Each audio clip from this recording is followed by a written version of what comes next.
Hi guys, last time I promised you that I'm going to show you my garlic oil. This is how I do it. This is a sunflower oil in a bottle with garlic cloves, fresh garlic cloves. I think it's been in this bottle for probably 2 months or even longer. Uh, There's no problem with this oil. Everything is fine, and the taste is absolutely amazing. Um, what I do when I finish the oil, I do not pour oil on top of the garlic that is in here. I just use the garlic that is left for cooking. I just take it as is, I take it out, and I add it to my cooking. So I not only use the oil, I also take out a few cloves of garlic and I mix them with my cooking. So this is how I do it with any type of oil that, I feel like doing it with. So what I have here today, I have more king mushrooms that I froze last time when I roasted king mushrooms, so I don't waste too much time when I want to make seitan. Well, so-called seitan, because now I'm trying hard to find the best recipe for non-gluten or gluten-free meat, vegan meat, because I don't really enjoy the taste of vital wheat gluten. Yes, I can use it, but if I can avoid it, I'm happier. So I have here two large king mushrooms that I just brushed with olive oil, simple olive oil, and I roasted them in the oven for about 30 to 45 minutes at 300 degrees. What I'm going to do, I'm going to add them in my Ninja mixer this time with fresh garlic, with some coconut oil, and with chickpea flour and seasoning. And I'm going to make the fast forward type of uh, gluten-free chicken-like seitan meat. So I shredded the king mushrooms because when I froze it, it wasn't shredded. I just grabbed the fork and I shredded lengthwise the king mushrooms. So now I'm going to put the mushrooms in the mixer.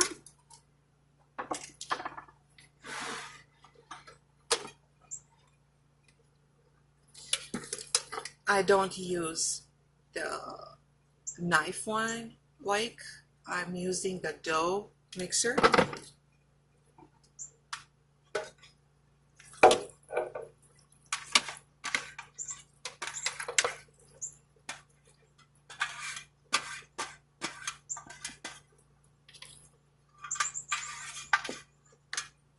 Sorry for moving the camera, but it's pretty close to what I'm doing here.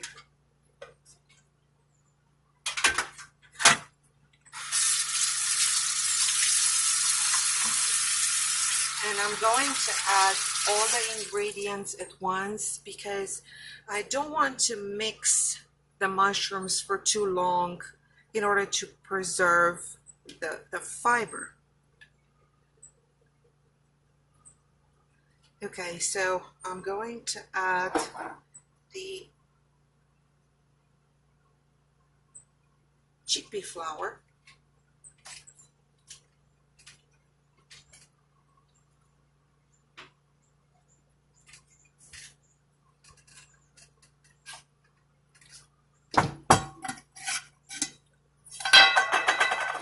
And I'm going to use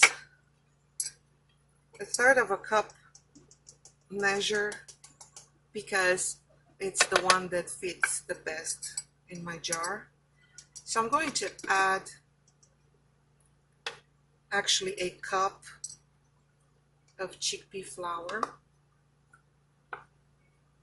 and a third. So 1 1/3 cups of chickpea flour. If I need more, I will be adding more because it depends on the size of the mushrooms.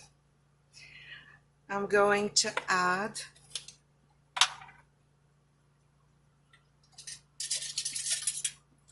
a tablespoon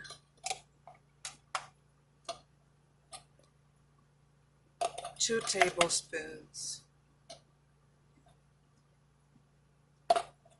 3 tablespoons of coconut oil.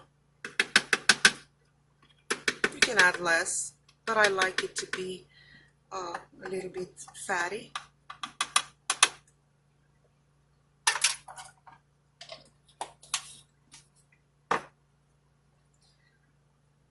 And about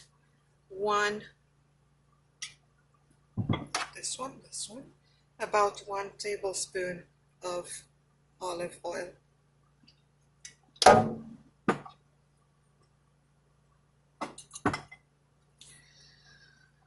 To all this, I'm going to add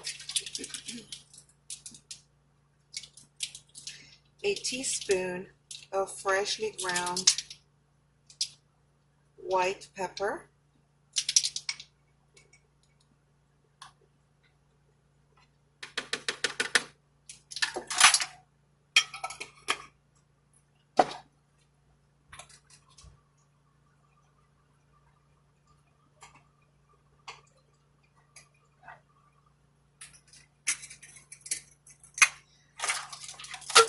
one tablespoon of agar powder,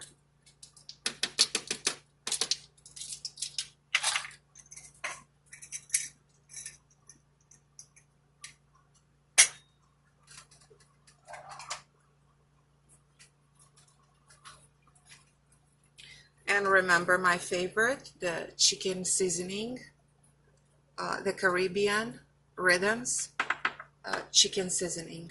So I'm going to add about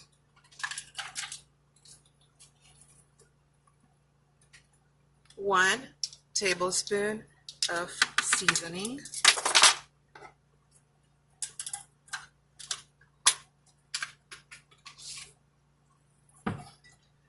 And some fresh garlic.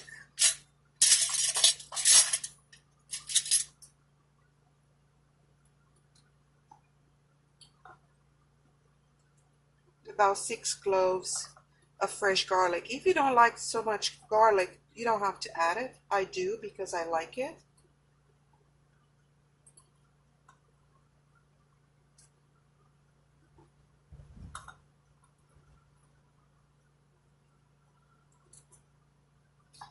And you can also add a teaspoon of salt. I don't add salt, like I said. If you watch my videos, I don't use salt in addition to whatever I'm using from spices. So here we go. We have 1 garlic clove,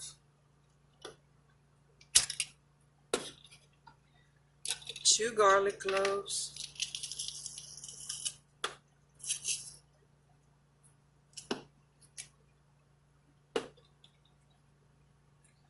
3,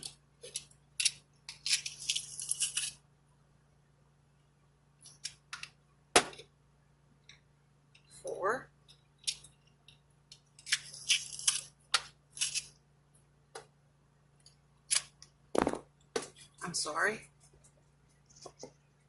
let me fix this camera because it's going bye-bye.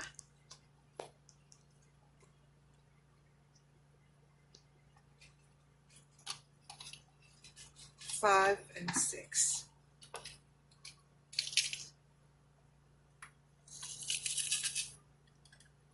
Alrighty.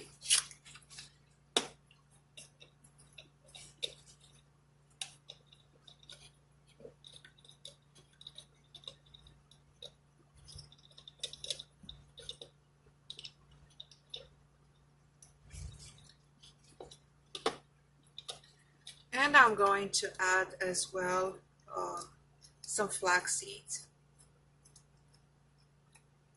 I prefer to add flax seeds instead of flax oil. It is also cheaper and it's less manufactured.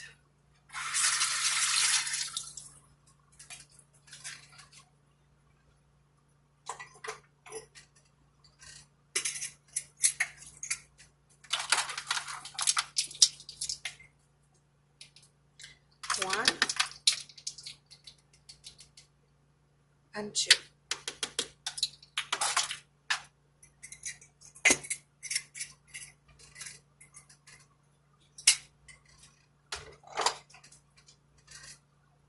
And let's try and mix it, and if we need more liquid we can either add soy milk or we can add just pure water. Let's see what's going on. I'm going to pulse it.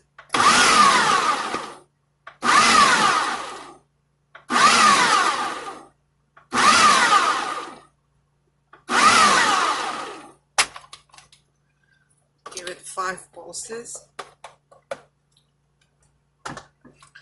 And to all this, I'm going to add probably more of the chickpea flour along with probably a half a cup of soy milk.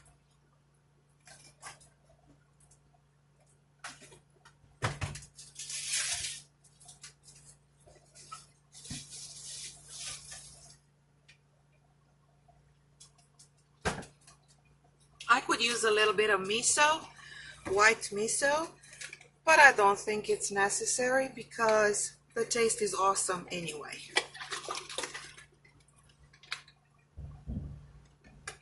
As usual, my soy milk is frozen, halfway frozen.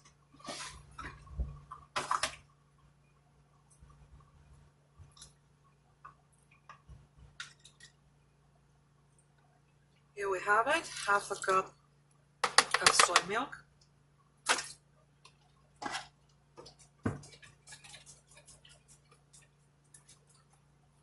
There's a storm coming and my small dog is very agitated.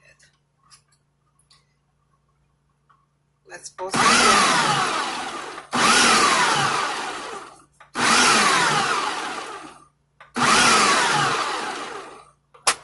Let's see what we have.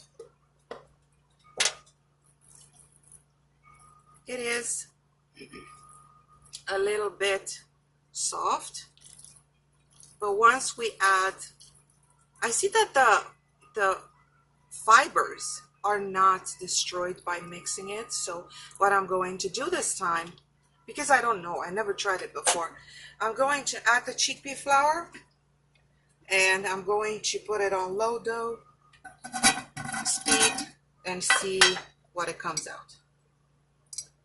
So here it is, another 1/3 of a cup of chickpea flour.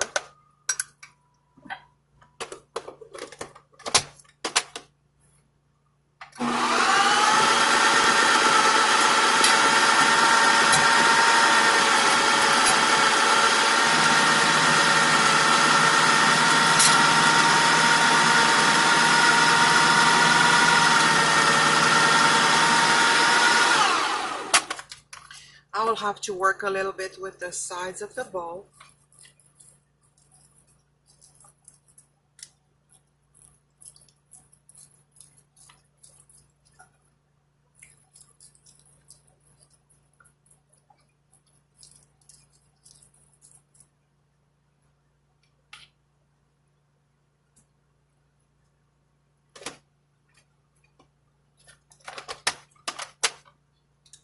Give it another low dough.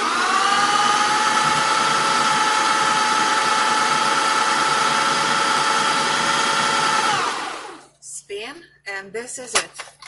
I'm going to take it out of the bowl and put it in. I'm going to roll it in a little bit of chickpea flour while I'm putting it in parchment paper to steam. So I will be right back. I decided not to put some chickpea flour this time, but what I'm doing, I'm pouring a little bit of coconut oil on the parchment paper.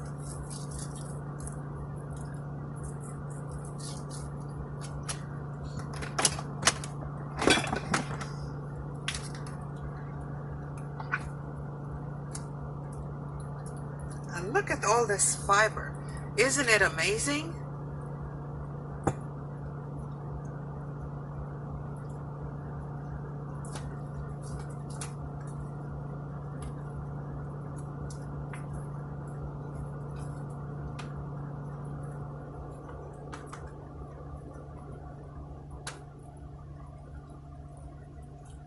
I try to clean the bowl as much as I can.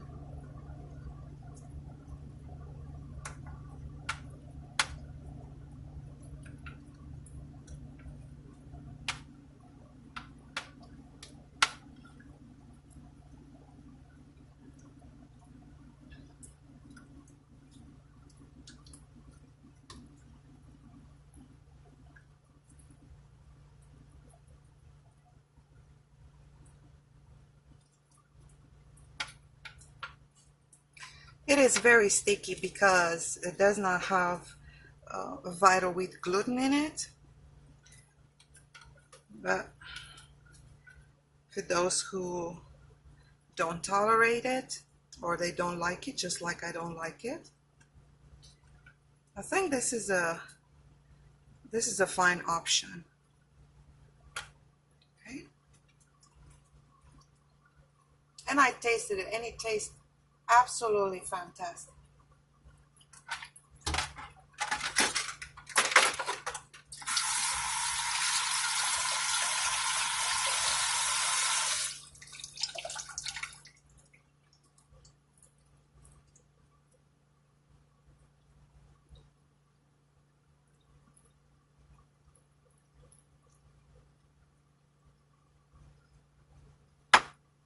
Very, very messy, but easy and simple at the same time. Not time consuming to prep. The only time consuming would be when you roast, but you can roast more at the same time and then, freeze them. And whenever you need them, take them out of the freezer and work with them.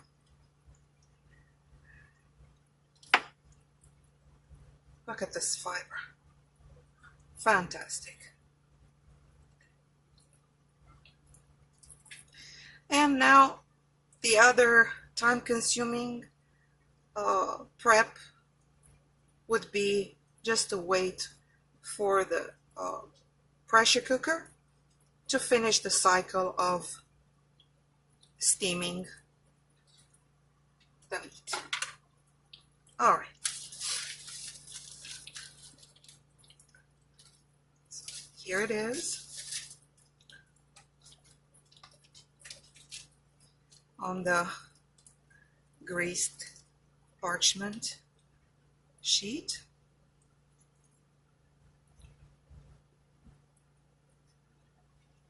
Let me wash my hands.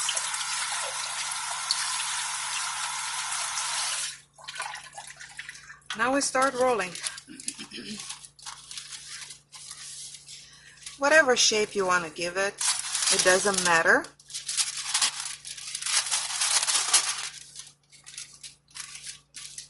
I want to make it like a salami because I want to cut slices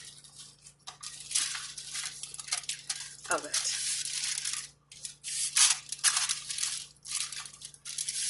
And see how that works. And I promise you, I have never tried these before.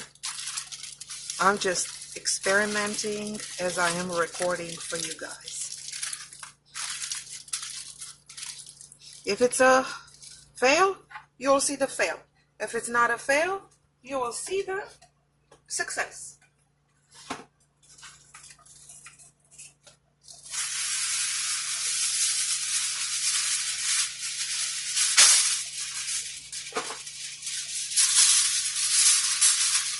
Here it is, the aluminum foil.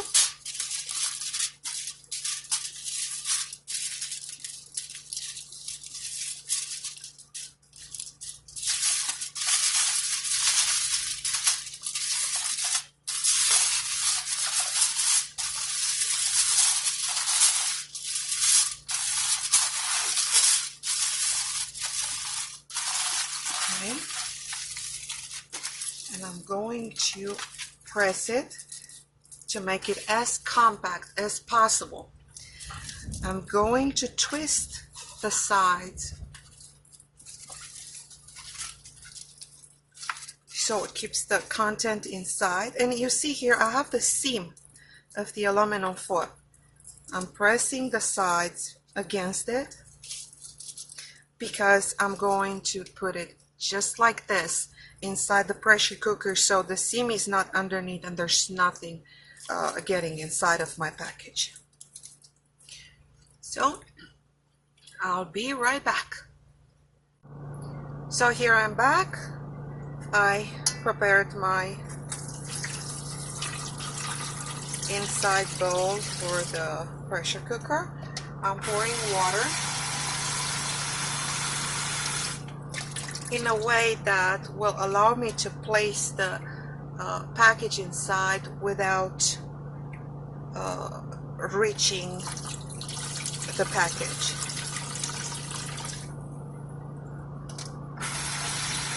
So my package is going to be above the water. Here we go.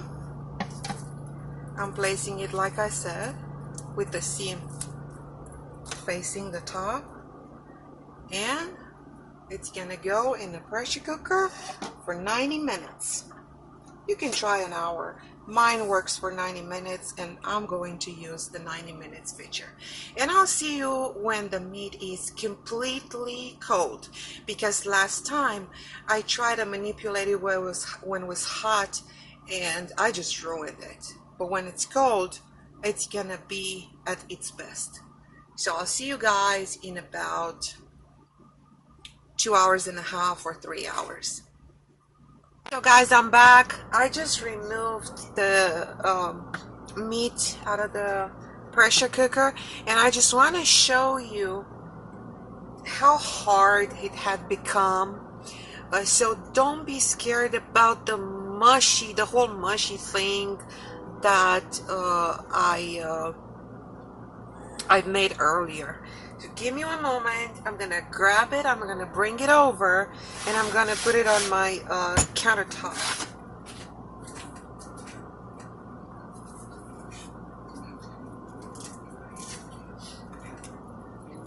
This is very, very hard. It wasn't like this. It was very soft, but still I will not open it, because if I open it I'm going to ruin it just like I did last time. And I wanted to say why make it a roll like this, because I want to slice it. If I slice it, I can either use it as a cold cut, or I can bread it on both sides and make patties or burgers out of the meat. So I will try to place it somewhere in the front of the air conditioning so cold air blows on it, and when it's cold I'm going to come back with the result. I'll see you soon. I am back with the gluten-free meat. It is very, very hard now. I'm going to remove the aluminum foil and the parchment paper.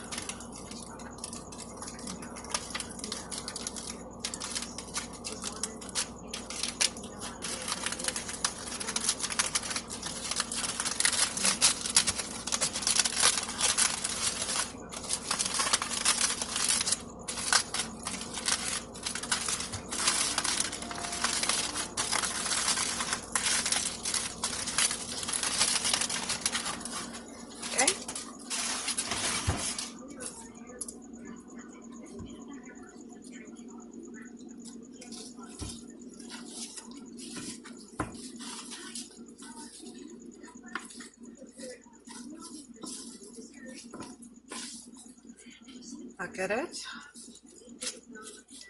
It's compact.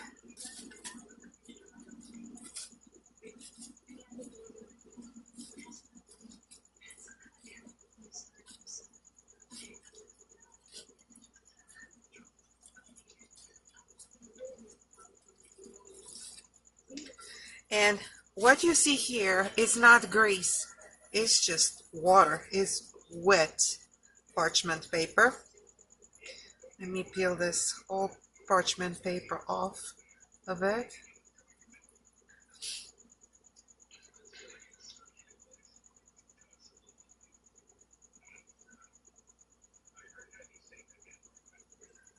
Okay.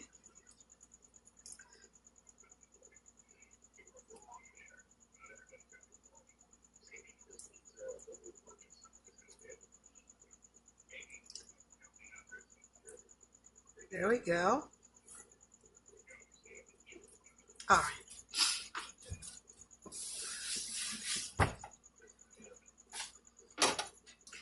And this is the result. Gonna cut the, this is what it looks like.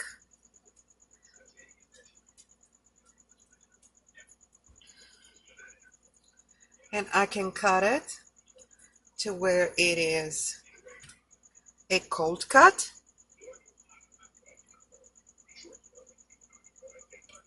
Or I can slice it in like thicker slices and make patties.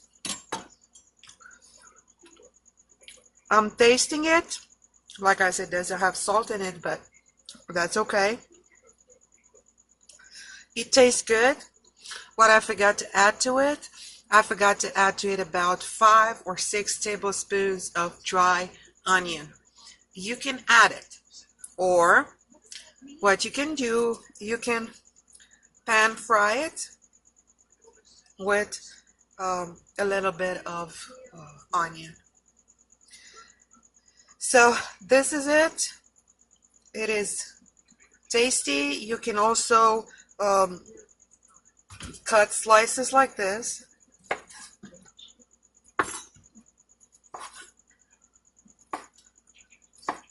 You know, and make like meat cubes or whatever. You can also, because it stays, you know, you can do kebab. You see how nice it goes on a skewer.